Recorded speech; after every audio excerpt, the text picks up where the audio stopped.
దూరం నడిచినప్పుడు కాలి పిక్కలు పట్టేయడం నొప్పిగా అనిపించడం మనకు అనుభవమే. అయితే కొద్ది దూరం నడిచినా పిక్కలు పట్టేస్తూ ఉంటే ఖచ్చితంగా అనుమానించాల్సిందే.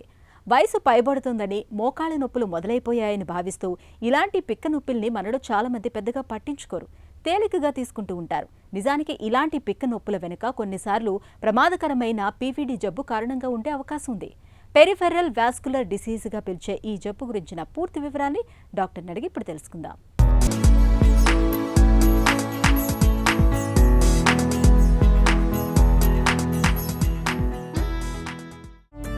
పెరిఫెరల్ ఆర్టీరియల్ డిసీజ్ అంటే ఏంటి? పెరిఫెరల్ ఆర్టీరియల్ డిసీజ్ అనేది మన ఇండియాలో ఇప్పుడు కామన్గా చూస్తున్నాము. ఎందుకంటే షుగర్ పేషెంట్స్ ఎక్కువ ఉంటారు కాబట్టి దీనిలో రక్తనాళాల యొక్క మార్పులు ఎవరిలో అయితే వస్తున్నాయో వీళ్ళందరిలో కూడా పెరిఫెరల్ ఆర్టీరియల్ డిసీజెస్ కామన్గా చూస్తున్నామండి. అసలు పెరిఫెరల్ ఆర్టీరియల్ డిసీజ్ అంటే ఏంటి? పెరిఫెరల్ ఆర్టరీస్ అంటే ఏంటి? మన గుండెకి ఉండే రక్తనాళాలను కోరనరీ ఆర్టరీస్ అంటాం. మిగతా బాడీలో చేతులకి కానీ కాళ్ళకు కానీ లేకపోతే మిగతా ఆర్గన్స్కి సప్లై చేసే రక్తనాళాలు ఏవైతే ఉన్నాయో ఇవన్నిటిని కూడా పెరిఫెరల్ ఆర్టరీస్ అంటాం. సో ఈ పెరిఫెరల్ ఆర్టరీస్లో మేజర్గా మన కాళ్ళల్లో బ్లాక్స్ ఏర్పడము, చేతుల్లో రక్తం సప్లై చేసే వాటికి బ్లాక్స్ ఏర్పడడం జరుగుతుంది. దీన్ని పెరిఫెరల్ ఆర్టీరియల్ డిసీజ్ అంటామండి. పిఐడి ఎందుకు వస్తుంది? ఎవరికి వస్తుంది? ఎవరిలో అయితే మనకి రక్తనాళంలో కాల్షియం అనేది డిపాజిట్ అవుతుందో, లేకపోతే ఎథెరోస్క్లెరోసిస్ అనేది జరుగుతుందో, హై కొలెస్ట్రాల్ లెవెల్స్ ఉంటాయో, షుగర్స్ అన్కంట్రోల్లో ఉంటాయో, వీళ్ళల్లో రక్తనాళము మామూలుగా మెత్తగా ఉండాల్సిన రక్తనాళం పెళుసుగా తయారవుతుందండి. పెళుసుగా అంటే గట్టిపడిపోతుంది, అంటే దాని సహజ తత్వం కోల్పోతుంది.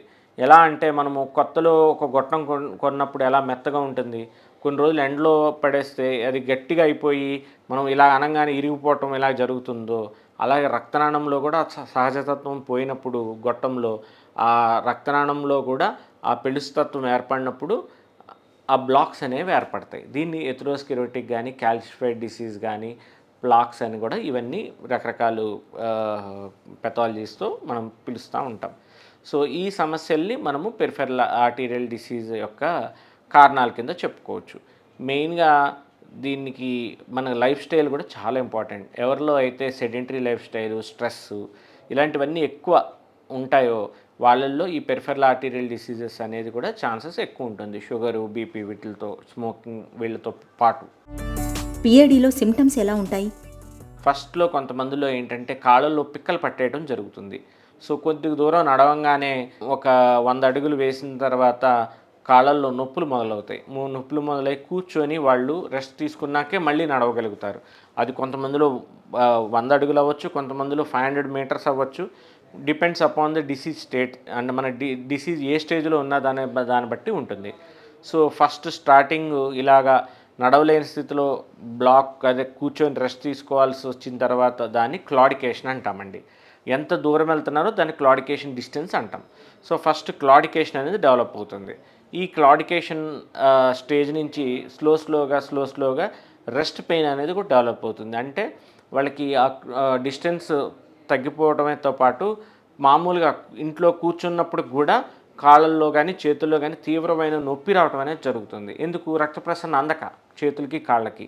ఇలాంటప్పుడు మనం ముందుగానే ప్రాబ్లం ఉందని గమనించాలి. ఇంకా సివియర్ స్టేజ్లో గ్యాంగ్రీన్తో ప్రజెంట్ అవుతుంది. గ్యాంగ్రీన్ అంటే మన రక్తం అందక కాళ్ళలో చేతుల్లో వేళ్ళు కానీ కాళ్ళు కానీ పాదాలు కానీ నల్లపడిపోయి పూర్తిగా ఎండిపోయినట్టు తయారవుతాయండి. ఈ గ్యాంగ్రీన్ కూడా ఇన్ఫెక్షన్ కూడా కలిపితే వెట్ గ్యాంగ్రీన్ అంటాము. డ్రై గ్యాంగ్రీన్ ఏమో ఇష్కెమిక్లో most of the time dry gangrene అవుతాం. ఇంకా ఎర్లీ స్టేజెస్లో మనకి కాళ్ళ మీద వెంట్రుకలు తగ్గిపోవటము, కండ తగ్గిపోయి సన్నపడిపోవటము, కాళ్ళు చేతులు. ఇంకొంతమందిలో ఏంటంటే ఈ పైకి ఉబ్బిన నరాలు బాగా ఎక్కువ కనపడము, కండ లేకపోవటం వల్ల గట్టరింగ్ ఆఫ్ ది వెయిన్స్ అంటాం. ఇవన్నీ కూడా పెరిఫెరల్ ఆర్టీరియల్ యొక్క సిమ్టమ్స్ అండి. పిఐడితో తీవ్రస్థాయి సమస్యలు ఏమైనా ఉంటాయా? కాళ్ళలో నొప్పి, మంట కూడా చాలా బగబగ మంట అంటారు. అసలు వాళ్ళు అంటే ఏదో మండిపోతున్నట్టు, కాళ్ళల్లో మంట మీద కూర్చున్నట్టున్న తీవ్రమైన మంట, నొప్పి ఉంటుంది. ఒక 2 అడుగులు కూడా వేస్తే తట్టుకోలేని స్థితి. ఇవన్నిటితో పాటు గ్యాంగ్రీన్ అయితే కాలు నల్లపడిపోయి పూర్తిగా కాలు కానీ చెయ్యి కానీ తీసేయాల్సిన ప్రమాదం కూడా ఉంటుందండి. సో అందుకనే దీన్ని ముందుగానే మనం గమనించి పెరిఫెరల్ ఆర్టీరియల్ డిసీజ్కి చక్కగా ఒక వాస్కులర్ సర్జన్ దగ్గరికి వచ్చినట్టయితే వాళ్ళు ఎవాల్యుయేషన్ చేసి ఇంత తీవ్రమైన ప్రాణాలు కూడా కోల్పోయే స్థితి నుంచి కూడా మనం కాపాడచ్చు. పిఏడికి చికిత్స ఎలా ఉంటుంది? ఏబిఐ టీబీఐ అనే ఒక పరికరం ఉంది.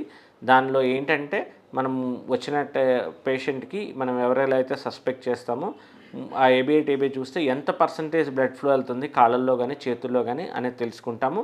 దీంతోపాటు ఆర్టీరియల్ ఏజ్ అంటే మన వయసుతో పాటు రక్తనాళం యొక్క వయసు కూడా మనం తెలుసుకుంటాము.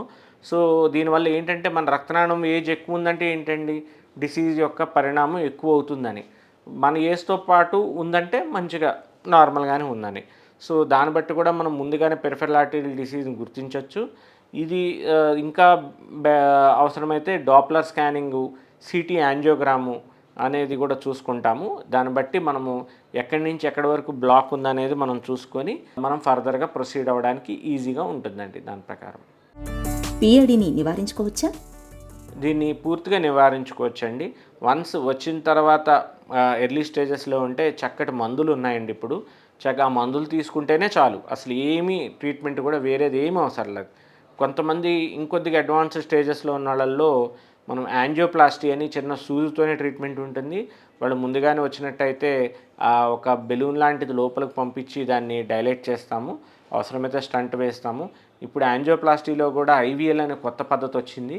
ఇంతకాలం క్యాల్సిఫికేషన్ రక్తనాళాల్లో బ్లాక్స్కి ఈ ఐవీఎల్ పద్ధతి అనేది చాలా అరుదుగా అందుబాటులో ఉండేది. సో ఏంటి ఈ ఐవీఎల్ యొక్క ప్రత్యేకత ఏంటంటే అంటే పెళుసుగా అయిపోయిన రక్తనాళాన్ని కూడా ఆ షాక్ వేవ్స్ ఇచ్చి ఆ రక్తనాళంలో ఉన్న కాల్షియం అంతా బ్రేక్ చేసి చక్కగా మళ్ళీ రీకాయిలింగ్ అంటే మనం బెలూన్ చేశాక మళ్ళీ రక్తనాళం మళ్ళీ ముడుచుకుపోకుండా ఉండడానికి కూడా ఈ ఐవీఎల్ అనేది హెల్ప్ చేస్తుంది, ఐవీఎల్ బెలూన్.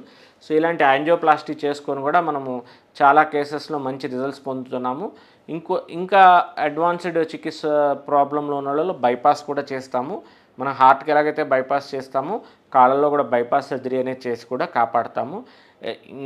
ఇంకా కాంప్లెక్స్ సర్జరీస్ ఉన్నప్పుడు మనం సులువుగా అవడానికి పేషెంట్కి హైబ్రిడ్ వాస్కులర్ సర్జరీ అనేది కూడా చేస్తాం. హైబ్రిడ్ వాస్కులర్ సర్జరీ అంటే రెండు ప్రక్రియల్ని కలుపుకొని చక్కగా మనకు అడ్వాంటేజ్ తీసుకొని మేజర్ సర్జరీని కూడా సింపుల్ సర్జరీ చేసుకొని చక్కగా పేషెంట్ 2 డేస్లోనే డిశ్చార్జ్ అయిపోయి ఎర్లీ రికవరీకి హెల్ప్ అయ్యేది హైబ్రిడ్ సర్జరీ అంటాము.